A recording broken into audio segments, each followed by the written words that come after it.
Welcome to the Analytics Power Hour. Analytics topics covered conversationally and sometimes with explicit language. Here are your hosts, Mo, Michael, and Tim.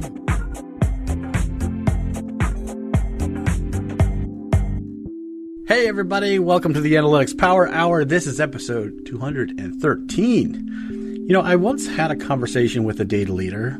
I was bemoaning the frequent ETL problems that we were having with some data sources. And they were like, oh yeah, we call our ETL, quote, self-healing.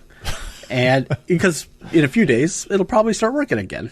And I was like, oh, that's actually a pretty good outlook for that. But it just speaks to how our data systems and platforms are largely pieced together and at really early stages of use and understanding. And at the same time, our industry is growing and maturing very quickly.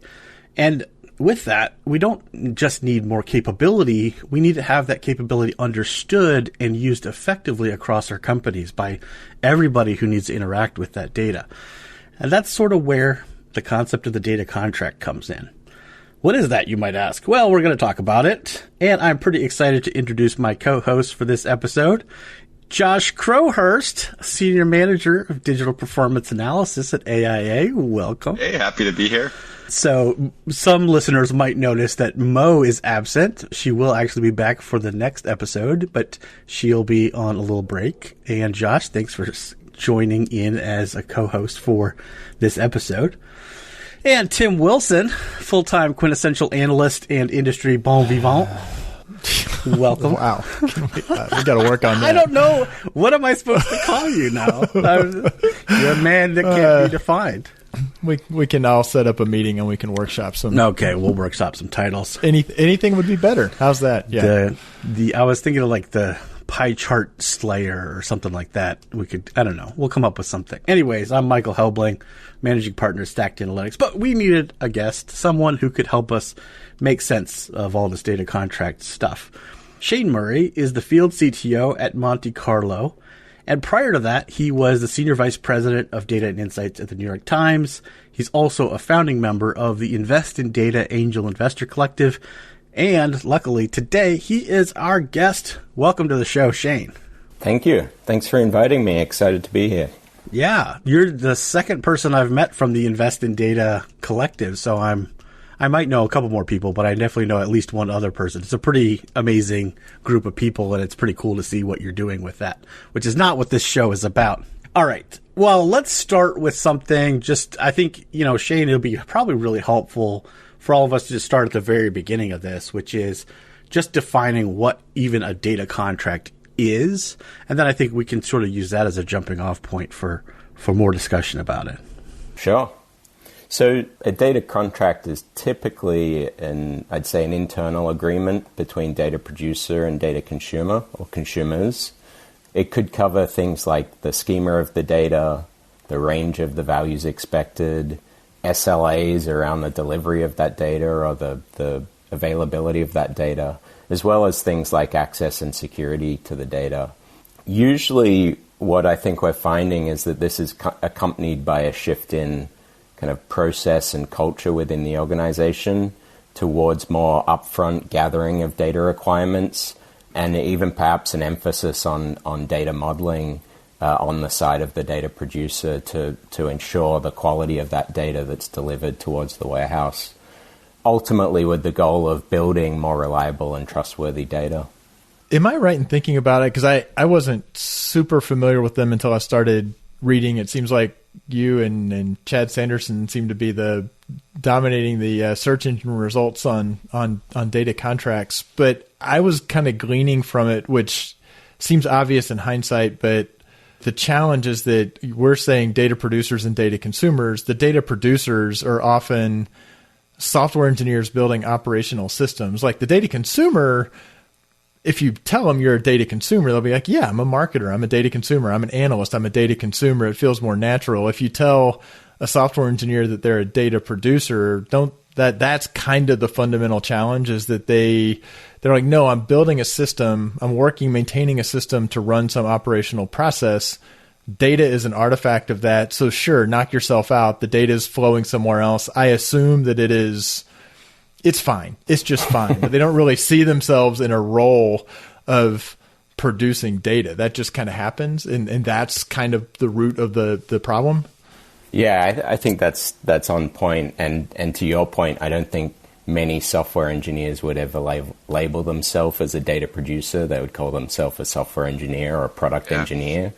And often I would say, and I found this from experience, they're pretty unaware of the downstream uses of the data emitted from their systems. Often we'd call it, data exhaust, right? Where we're taking in this exhaust and we're making it something valuable, refining it into something valuable. And these engineers, I'd also say, are often pushing frequent changes to production, altering the schema, and breaking those downstream data pipelines.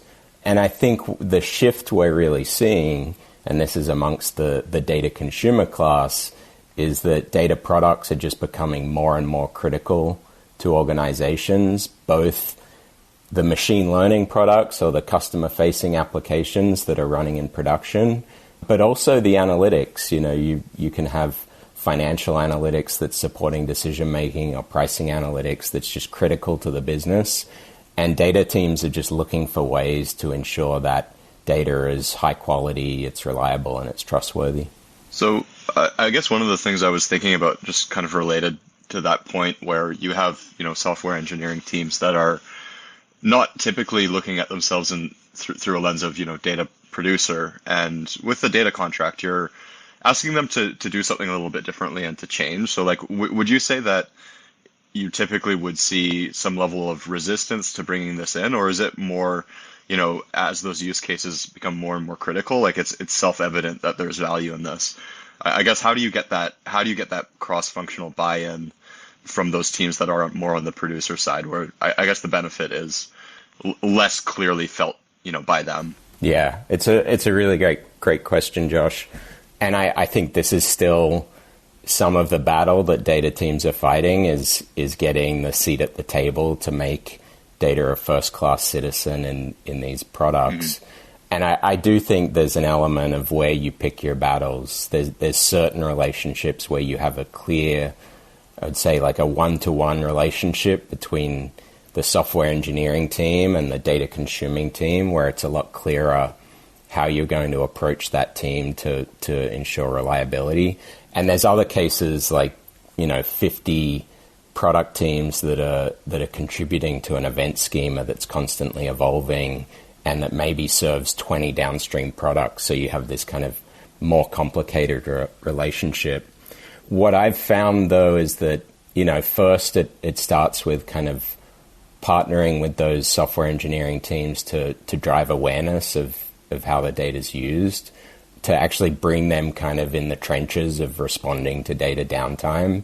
And I certainly saw this at the Times, both with how we were using commerce data to create subscriptions and financial data, as well as how we were using things like machine learning based on these upstream systems, but actually making them a party to the success of that product and breeding awareness in the use cases of the data is kind of this critical awareness step. And then I'd say one of the biggest shifts, and this is maybe a bit of a shout out to Monte Carlo, but is actually the what observability can bring to the table. That's really bringing for the data teams a workflow of detection and resolution and prevention of data incidents. But it's also giving you this mapping of lineage where the upstream teams can see when they create, say, a schema change incident or a freshness incident, how many teams and reports are affected downstream. And the data consumers can also see upstream where the originating problem is. And so I think observability has a big role to play here. And then I think, thirdly, you kind of get to this point where you're like, all right, we've got the observability, we've got the awareness, but we're actually still seeing regular schema changes that are affecting our downstream systems. How can we put a contract into place? On the one hand, it sort of seems like there's a little bit of a chicken and an egg problem with this. Not totally, but can feel like it, because in terms of kind of how you talk about, data people are trying to get a better seat at the table. But it's sort of like, to get that seat at the table, you kind of need some of that observability, sort of those things. And so, like, data contracts kind of solve that. Do you also see that there needs to be a lot of times structural changes in data teams to support it? Because in my observation, a lot of times data teams lack what I'll call sort of like a management layer or effective management layer. Whether you call that a project manager or product manager or whatever it is, data product manager, whatever, I don't care what title you want to call it, but a lot of times data teams are pretty small and they live under other teams that don't effectively understand what their role or what they should be doing. Like, what structural changes do organizations need to make to leverage this as well?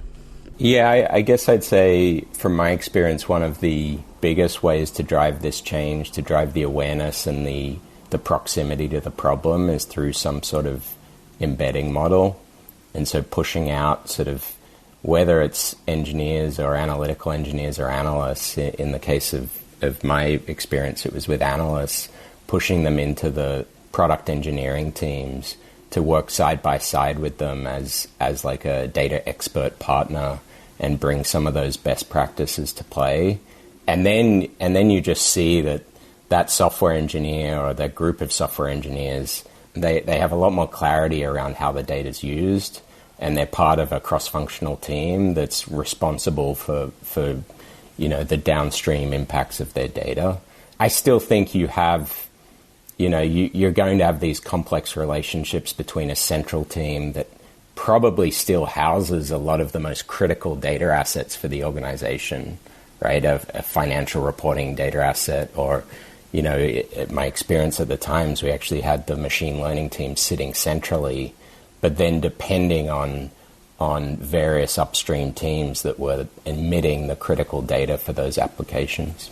So when it comes to the ways you started to go down kind of the observability and having the lineage, like it feels like there's one extreme is you don't try to deal with this at all, and you just deal with, as the Sev 1 and Sev 2 issues come up, you scramble, you hope you get it fixed quickly, you might not, it causes a bunch of chaos, and at some point that becomes painful enough to enough people that it's like, hey, we've got to change. Like, you wait for it to break, although there's probably the more insidious, you have things fail so gracefully that you don't realize they're broken, so you just have bad models running. The data contract feels like it's like the other, the observability kind of falls in the middle of saying, let's at least proactively identify things that look like they're not going well. The data contracts feel like it's like the upstream, the mindful, and we should probably talk a little bit about when you talk about data contracts, it's like, it's not a legal document with subsection A, B, and C. Like one of the posts is like, no, this is maintained in a system. This could be JSON, or this could be somehow, it is structured. It is metadata itself that is part of the data contract. And presumably that's not going to solve it. It's not like if you have data contracts in place, you're never going to have data breakage. But the goal is to say, at least we're all on the same page as to what the expectations are. So we don't have a software engineer dropping a column without, they may do it once and then realize they've violated the contract. And then maybe they now know, before I drop a column or change a schema, I better go take a quick look at the contract and make sure that's legit. But thinking about them across a spectrum of it's kind of trying to get to a more proactive, thoughtful way to approach things as opposed to just reactive. Is that a fair framing? Yeah, I think it is. The reality, if you, and even going back to Michael's opening, a lot of data teams were built on these brittle processes, whether it was kind of change data capture from copies of the DB, or in some cases even APIs that were provided at some point in time by software engineering teams built for a specific single purpose. But, that team left, or it didn't have the sort of evolution of that schema. I think the phase we're in right now is teams are as I said before, teams are starting to see these kind of critical reporting applications or machine learning applications where you just need a higher standard of data quality, and you need it to be, to your point, Tim, you need it to be more proactive as opposed to the kind of cost you're seeing in the downtime of being mostly reactive. And I think in many ways it's like, has the cost of that downtime become greater than the cost it would take to actually resolve these issues proactively by having some upfront contract and communication and evolution of that contract. And so I think just in terms of the use cases, the two I think about from my New York Times experience, one was the financial data where you had to be accurate to the penny and available, right? And you had a clear team upstream that was responsible for producing the data that we were curating into financial reporting. And that team was on the hook every time, we had a high severity incident to respond to it with us. So they had a vested interest in putting in place a contract that we would evolve together and using these sort of schema registry and contract techniques to actually put that in place. The other one I think about is like a machine learning use case. So, at the Times we had a algorithmic content recommendations team that was heavily reliant on what we called the publishing pipeline. And that was data that was published to Kafka, right, on the articles that were being published throughout the day. And so that was heavily relied upon by the machine learning team, and it made sense to have a schema registry and a contract of sorts between those teams, albeit somewhat primitive. Hey, so can I just ask maybe a silly question? When it comes to these data contracts, like the actual artifact that represents the contract, like, does this have to be, Tim mentioned like JSON code, is it something that's integrated into the development process and like formally gets checked against when new code is deployed to make sure that nothing is breaking and there's sort of a testing element? Or can you even just have like have a Google Doc that says like, this is the SLA, this is the expected format, this is the uptime that's expected, and et cetera, those sorts of details. What is the actual form factor of a data contract? Because, yeah, like same as I think Tim mentioned, like, it's not something that I've seen in the wild yet. So I'm like, could we, like, obviously I think you could go to that level where you do integrate it into your systems in a more technical way, but can you, as like an easier start, maybe for some teams when you're starting to experiment with it, could you have more of a lightweight sort of a form factor, and yeah, how does that look? Yeah, and I mean the more lightweight Google Sheets approach, I'd say, is often the tool of choice for analysts today, dictating tracking requirements where you're doing, extensive implementation across product teams. And so completely, like, it feels like for data teams that would be a good place to start. Some places that might fall down, of course, is the inability to kind of enforce checks and quality assurance on changes, the ability to evolve schema and iterate it over time.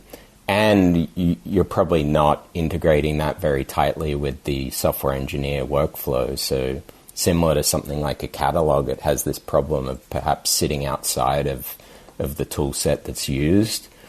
I think typically the tools that have been adopted here, we mentioned JSON, there's also, Protobuf and Avro that are often used for actually defining the schema. And then you have, in places like Kafka, the ability to hold a schema registry that can be kind of stored and retrieved in order to put these checks in place on the changes that are made. So, but in those, if it's in a system, is it? And it seems like it's talked about a lot in kind of the data mesh. It's a whole modern data stacky thing. This whole data contract. So it's like, presumably you need the if it's stored in a system, it feels like it would need to be the format and the structure needs to be stored in like the services layer system, or it needs to be stored in kind of the more centralized. You can't say I'm going to store my data contracts in all of the data producing systems. Is that right? So you have to have the data producing systems have to hook into the data contract that comes from basically the same place that's going to be using the data. Am I thinking about that? Yeah, I right? mean, often it's being attached to like a Google PubSub or Kafka, like a data bus approach, like a messaging system where you're actually saying to those teams, you can actually publish to this messaging bus, and that's what we'll then consume from as a data team. So it's a switch in terms of how they're approaching that role of a data producer. But I think we mentioned kind of Chad Sanderson earlier. I think there's some deep dives into the different ways this can be implemented in the various forms of ETL that teams are using. Well, it seems like there's a lot of different kinds of data contracts as well, and that might also impact sort of like, back in my earlier days, I was an analyst at Land's End, and we had a set of reports that we sent out to the business Monday mornings, and we did that by 11 a.m. And so in a certain sense, that was our data quote contract with the business, that reporting and that analysis would go out to the team by that time with that data.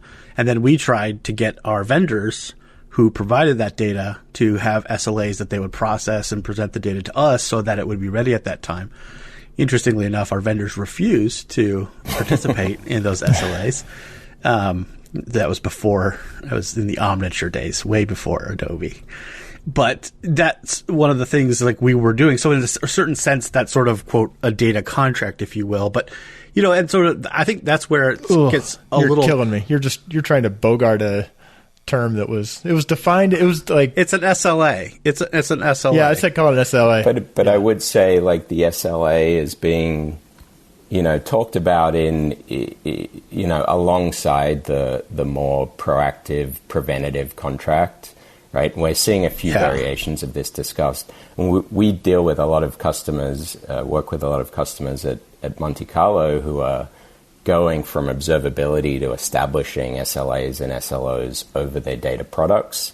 And this is, I think, a natural path in just adopting some of these software engineering and the best practices that we're seeing from the engineering space. I do think there's also then, like, how much restriction or gating do you put on software engineering teams to deploy code without first considering the changes to your data environment? And then there's been some sort of thought around even how can data teams use that gating mechanism to prevent bad data getting to production, right? Even if you can't prevent it being published by the software engineering teams, can you keep it in kind of a staging environment and deal with it there? Yeah. Yeah, we had a client who had a customer service rep key in a $40 million order, and it triggered a measurement protocol hit. And so now that's in. So it's like, oh, now how do we get that out of there? It's like, well, whatever. But those kinds of things happen all the time, right? That's very common. And so let me lay out where I'm trying to go with this, because I think the first thing is sort of like, how do we categorize them? Like, what categories should people think in terms of like when I should go set up data contracts? And then sort of the follow up from that is, how do I as an organization start to think about tackling data contracts? Should I go in and do an entire review, or should I start with one team and progressively build? Like, how should we go in and tackle this? And that's sort of where I'm headed with this sort of line of thinking. Yeah, I do. I do think like initially understanding where you have critical downtime of data products that's affecting the bottom line, right? And this is where now I think the data contract conversation is getting more nuanced. It's unlikely you're implementing this across your entire data environment. There's a lot of room that analysts and data scientists expect to be doing exploratory prototyping work around data. But I think once you get on this spectrum of production, you're actually starting to look at where you can draw the line and say we need it's imperative for us to manage the quality of this data product and to have a higher standard than we do right now for other products. I think some of the things you have to deal with here is, can you put in place the right balance of incentives? So data teams have to think about demonstrating why this is valuable, what tools they're going to use to make it easy and build in the feedback loops. I mentioned earlier, where is the cost of slowing down less than the cost of the downtime you're experiencing today? And then where is it acceptable to essentially interpolate and extrapolate data where it's missing, or, deal with data in more of a prototyping sense until you find that production standard algorithm that's going to drive the business? It's all trade-offs. I mean, it seems like it is the tough case is it's almost every kind of data quality or data reliability thing is that if it's going really well, there's a cost for it to go well, and you're not feeling the pain. Like if it starts to slip, it's a gradual decline. Even if you have things in really good shape, there can still be a critical data failure, and you have people pointing fingers of saying, I thought we were investing in these data contracts so that wouldn't happen. So it seems like there's still a level of the risk and return. Like it's got to be diminishing returns. If you get down to where you've got a data contract for the data that's tracking how often the toilets are flushed in the office, which nobody actually cares about, like the cost is way high, but it's data no one's using. So it does seem like taking that. Yeah, I mean, there's a relevant concept in software engineering around as much reliability as required and no more, right? And I think that's what you have to look at here around your analytical data, around your machine learning data, around your critical decision-making data, is what's the level of reliability you need, and when does it go beyond the point where you actually need to put in place a preemptive contract that prevents changes making it into production. And they're like, is every are software engineers completely that idea of, is that the analogy to draw with them? Is that common in software engineering that they would say, oh yeah, of course, I want to have as much reliability as required? I mean, is that part of the discipline of learning software engineering, is to not over-engineer? Well, I think this is the SRE concept that's kind of taken hold over the past 10 years, and most, tech organizations these days have an SRE org that's working with the teams on reliability and resilience of their systems, right? And this is just something that I think is now making its way to data, but has been around, tools like Datadog that are used heavily in organizations to ensure the uptime of applications and systems.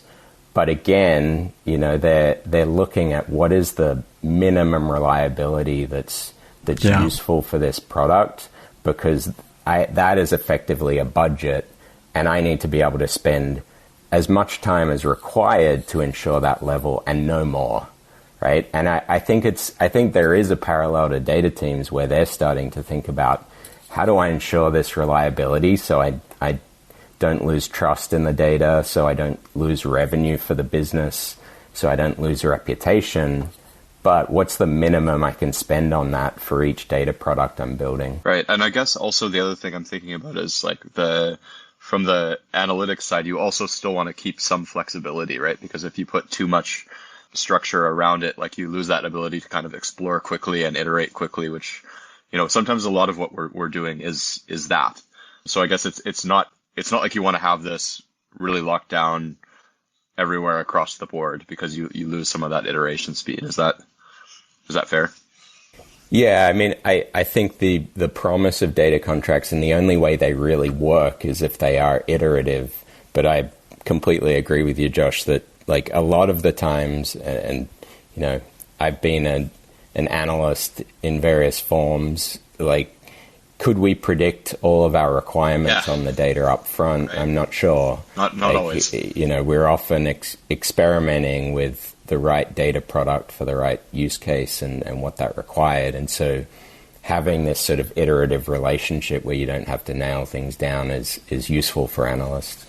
So that actually makes me think we're kind of framing it as there's this contract, and that helps the software team make sure they're not introducing breakage. But as I'm thinking about it, like the depth and robustness of the contract, I could also see analysts saying, "Oh, I found this other field. Like it got added. It didn't violate the contract at all. It was another column that was added, and I started tinkering around with it and found it useful. But if I, as the data consumer, didn't realize, oh, wait a minute, this needs to work into the contract." Like it seems like the data consumers or the producers of the data products also need to be kind of have some ownership of the contract of is everything that they're doing covered by the contract as well? Yeah, I should be clear. They will have data that's more development, that's not part of a contract, right? That can naturally be picked up and experimented with and just doesn't have the same level of requirements around it. One area, just for an example, I'm working with a bunch of customers that are implementing forms of data mesh, and of course they're looking to enable data product development at scale across many teams, and where they're seeing the need for contracts is any fields that run across domains, right? And so rather than having two different teams go and implement a different schema for the same type of data, they're actually locking down contracts with those teams specifically around those cross-domain fields and the requirements for them. So they have a single format, a single schema, common semantics for that. So, but does that mean, where does that common schema then lives in what part of I'm not deep on data meshes, but like that common schema, is that fall on the software team, or is that kind of as it's getting federated that it's saying we're going to federate this out and keep a common schema that serves different domains needs, or is that the same thing? I mean, I guess if I'm answering your question, put most simply, the software engineer owns the contract. They own the SLAs around that contract, and they own the way it's delivered. They sign up for it. But in these data mesh instances, it's often this kind of governing team that's actually determining what those requirements are for cross-domain fields. So they're actually playing the role of consumer there for the org and defining the requirements. And it does seem like in any data org, you're going to have layering of this to a certain extent, right? Because if that analyst or data scientist becomes a consumer of the data that the software engineers are creating and making available, they themselves may then be creating data products that are out there. And so there's another layer of data contract that may need to go into effect. How is that managed, or then how? And I think maybe you're talking about that with the data mesh concept in a certain sense, that as teams are working across, they need a layer up. But I mean, how is that governed typically?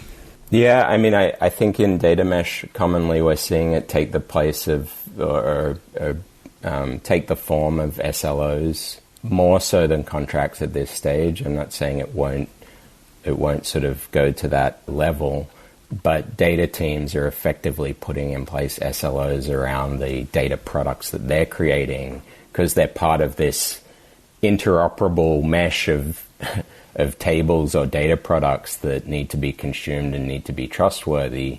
And so the way that they're building that trust is by, accountability, expectations, and those expectations might take the form of a service level objective that they can communicate out to the organization, and then communication over data incidents when they occur. So you have, some of our customers effectively have like a data marketplace where they can show an indicator light of the current health of a data product and whether it's ready to use. So we keep talking about sort of the data mesh world. I'm going to steal something Josh had noted before we started, which do data contracts make sense? I mean, there is, again, modern data stack, data mesh. These ideas are kind of like that's sort of the future, but I would assume that still the preponderance of organizations, or there are many organizations that are kind of not yet modern and have a little bit more monolithic. They're still going to have multiple systems pushing into like a data warehouse. What are your thoughts on, does it make sense to get a data contract in place there and say, sure, we may be going to a more federated modern architecture in the future, but if I get a data contract in place now, that's probably going to help with that transition? Is there still value? I mean, feeds have been getting broken going into data warehouses for 20 years.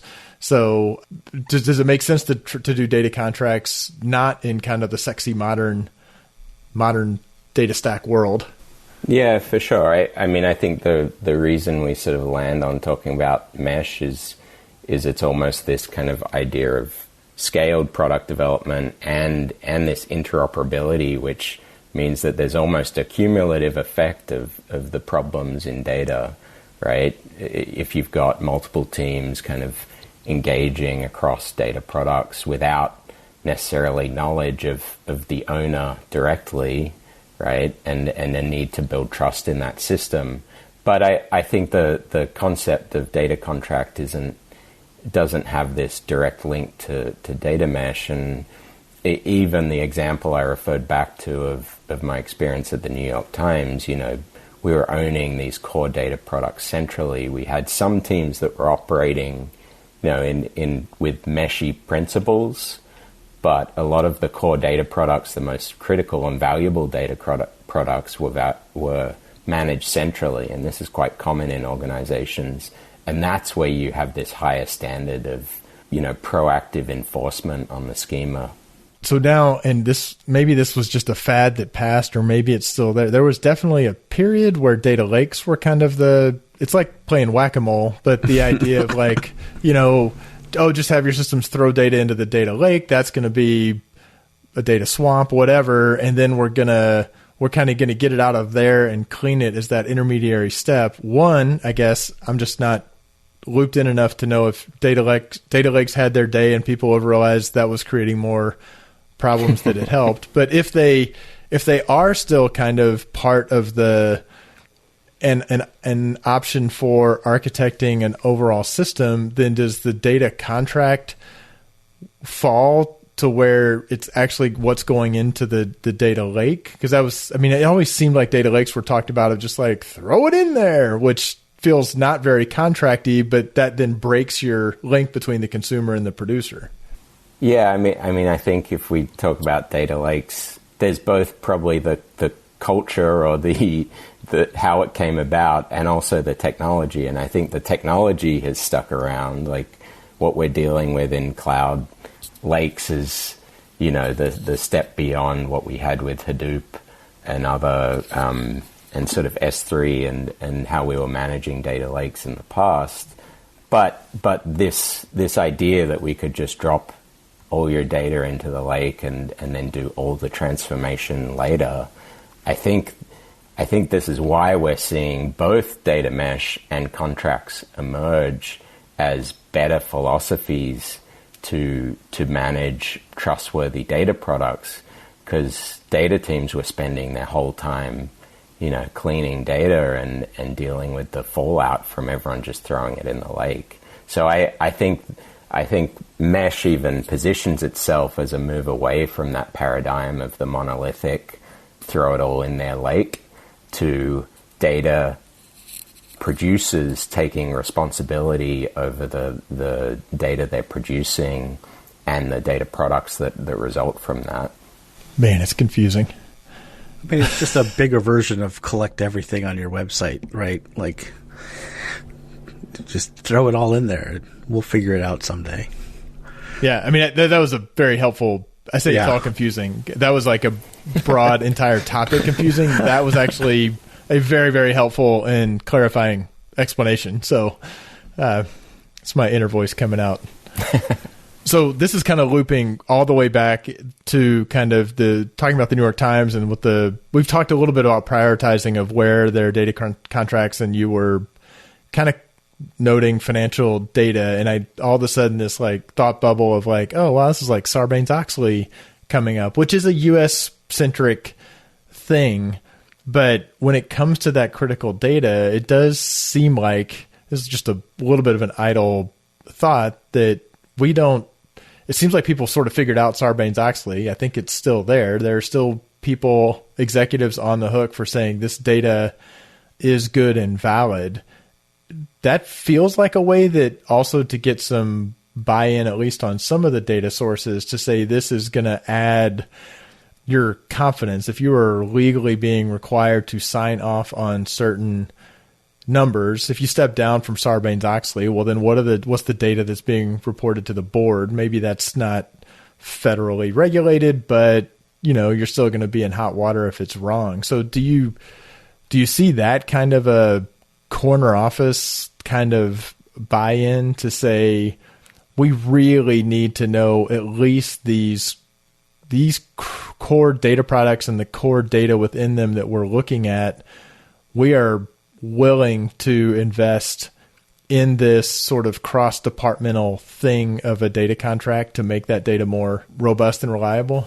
Yeah, I mean, I think with the case of financial reporting, like the case to the software engineering team that owns those upstream systems is pretty clear, because they're, if they're rolling out changes that are affecting the downstream data model, they're the ones hearing about it and having to resolve the issues and on the hook the same way you are as a data team for financial reporting. And so driving that change with those teams, I think, can be pretty straightforward. I think as you get into murkier territory where you're working with, the team that owns the app or the team that owns parts of the website that are emitting event data that's then being used for machine learning models that create some value downstream, you have to kind of weigh up then, is that value, does that value created give you sufficient seat at the table to actually say we're going to proactively put in place a contract that will slow down potentially these engineering teams in launching features, or at least make them iterate the contract and treat it with the same importance as of another feature they're launching. All right. Well, such is our, quote, data contract with our listeners that we do have to start to wrap up. It's not a data contract. I know it's not a data contract. These are not funny. These are not funny. Damn it. Analytics engineering got taken over. It's not funny. You can't make jokes where you take a well-defined term and apply it elsewhere. Tim doesn't like it. I don't see any humor in that. He sees no humor in that. All right. Shane, thank you so much. This has been a super engaging conversation for us, I think, because, as you could tell, we're trying to wrap our heads around this. And I think this has actually been quite helpful, at least for me. I think Tim's still pretty lost, but I've learned a lot. So thank you for that. Wait a minute. I think I can do both. I think I learned a lot, and I'm still pretty lost. Josh learned the most. So, Josh, you'll carry this forward, and maybe it's too late for Tim and I. No. But, listen, one thing we've definitely got to do is, well, we don't always do, which is go around and do a last call, something that our audience might find interesting. And, Shane, you're our guest. Do you have a last call you'd like to share?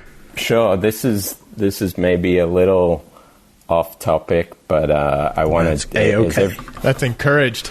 Yeah. As everyone's been talking about and experimenting with ChatGPT, I thought I'd reference artist Nick Cave's takedown of ChatGPT on his website, the Red Hand Files. I don't know, has anyone seen that? Oh, nice. I have not. I haven't. So just to give a brief synopsis, a fan sent him a song saying this was written by ChatGPT in the style of Nick Cave. And he makes, in his response, he makes some really valid points about, limitations of AI to be genuine or original. But he also just has some great lines in there, like data does not suffer. So it's worth a read. I'd point you towards it. Nice. Well, that is awesome. And yeah, that is definitely top of mind, at least in the Twitter world I live in. I have a cousin who's a little aside, second cousin who she does some content marketing, and we were talking and she was like, yeah, but like it's changing the game. Like I've got to put prompts in to generate this content. I'm like, it's just, but why? Like why the content marketer's use of it to try to do an SEO battle just kills me. I'm like, so you're saying you just want to throw more crap out there and hope that you bubble up. She's like, I use this tool that takes and tells me what the top ranking posts, what they use, and it writes a better post, and it's an arms race. I'm like, no, it's actually generating nothing, adding value to society. You're just creating noise. Sorry, another rant. Caught me on a. I'll stop. Well, Tim, since you're on a ranty moment, why don't you share your last call? So there will be no AI, no ChatGPT at MeasureCamp North America coming up shortly on March 11th on a Saturday. So it is North America, but it also is virtual. So there's not no travel required depending on which hemisphere or where you are. Maybe it's not practical to attend, but there are tickets. That is now, I think, gotten enough of a foothold. This is, I don't know, their fourth one maybe. I'm not sure exactly, but I feel like it's got the staying power, and I will be there on Saturday, March 11th. Nice. Learning from real humans who are not just auto-generating content. I'm now committing to a session where I'm going to auto-generate at least one slide to see if you notice. No, but I actually got a ticket too, so I'm going to be there also. Nice. All right. Josh, what about you? What's your last call? Hey, yeah, so I saw this one. I think it actually came out a couple of years ago, but I thought it was pretty interesting. HowNormalAmi.eu.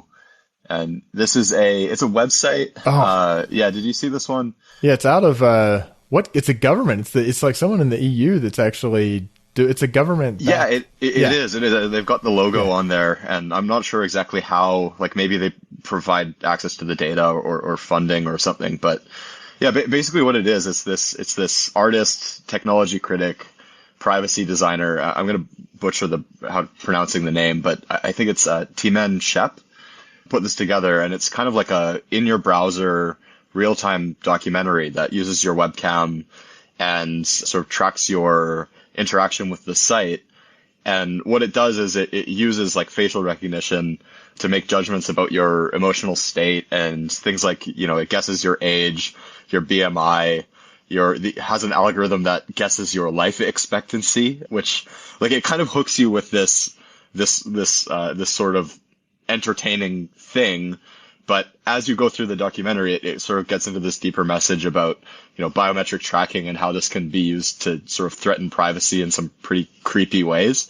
So like it's super entertaining, and I shared it with all my friends when I saw it. So I thought if anyone missed that one, yeah, give it a look, because it's pretty entertaining, and it's also got that educational piece to it as well. So yeah, HowNormalAmi.eu. I know, Rose. I remember we did that on site with a client who had not heard of it, which was kind of interesting, watching a client sit in a conference room and go through it. And luckily it did peg her as being younger by a few years than she actually was. Yeah. But then it kind of hit some other things, and she was like, wow. So yeah, it's pretty accurate though. One. I mean, for me, age it nailed. I mean, life expectancy, I don't know. But yeah, it's pretty cool. Does it rate the excellence of your facial hair? Like, because you just break the system. Yeah, no doubt. Maybe not as much training data available. What about you, Michael? Right. Well, in the spirit of all things ChatGPT, another big topic on that line is this idea of prompt engineering, which is sort of emerging as sort of like a new specialization out there, I guess, in terms of like the people who are good at getting the AIs to reply back with things. And to that end, Microsoft has been working on this, and they recently released a paper basically outlining how they're trying to use extensible prompts to sort of create more inputs that than a natural learning model would actually produce. In a certain sense, it's sort of like instead of saying a bunch of things, you sort of combine all those things into one fake word, and then that fake word drives the response of the language model. Anyways, it's kind of interesting. I think there's also some interesting potential challenges or problems with that as well. So we're just in a very interesting time with all things like ChatGPT, AI, all those things. So it's interesting to see on the front edge of that. But we'll link that paper in the show notes so people can take a look at it. It's kind of neat because they basically had a fake word that would make the model respond in the voice of like Satya Nadella, the CEO, and then one that would respond in the voice of Sheldon from Big Bang Theory. And they read exactly like you think they should read based on those extensible prompts. So it's kind of nifty, kind of what they're doing there. Anyways, interesting paper. All right. Thank you so much. Again, Shane, pleasure having you. This topic is one that I think is only going to get more and more important. So we feel really lucky to be able to get a chance to ask you a lot of questions and have you come on. So thank you again for that. Thank you. It's been fun. And as you've been listening, you're probably like, wow, I want to talk to you about data contracts and also chastise Michael for trying to make jokes about it that don't quite match up. And all those things. And you can reach out to us. So the best way to do that is through the Measure Chat Slack group or on Twitter or on our LinkedIn page. So we'd love to hear from you. Mostly good, but if it's bad, just reach out to Tim. And, no, I'm just kidding. And it's very fun for me to say that, hey, no show would be complete, Josh, without thanking you for all you do behind the scenes. And now I get to do it in person right to your face. So that's pretty awesome. Happy to help. And Mo, we miss you, and we're excited for what's going on in your life right now. But I know that no matter the size of your data org and whether you're in a lake house or a mesh, I think I speak for both of my co-hosts, Tim and Josh, when I say keep analyzing.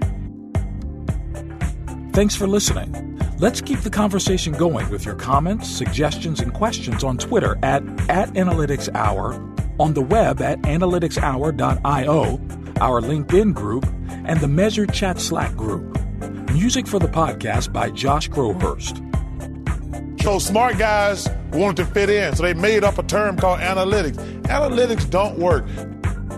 I love Venn diagrams. It's just something about those three circles and the analysis about where there is the intersection, right? Get rolling. I'll give us a 5 count, and then we'll jump into this. Here we go. In 5, 4. I'm glad you checked to note that I just started recording. When you said give us a 5 count, I was like, oh boy. Yeah, that was tight. Well, No outtakes. I'll give us a 5 Josh isn't going to count. have much to work with. Okay. Yeah. All Okay. right, It's recording and it looks good. Yeah. Sorry, I'm used to you sort of having started recording about 2 minutes prior to this, so I just... Yeah, but I just felt that I was going to say things that were embarrassing, and I try to not do that when I'm going to arm Josh with fair material. enough. So, yeah. Okay. Awesome. Okay, here we go. This time for real. In 5, 4... Now you're just triggering me that I have questions about digital transformation. I have no idea what that is anymore. It's just I don't understand but it's always like it seems like it's talked about in the context of data and analytics. I'm like, but if it's a digital transformation, If you'll stop don't recording, understand. Tim, I'll tell you what it is.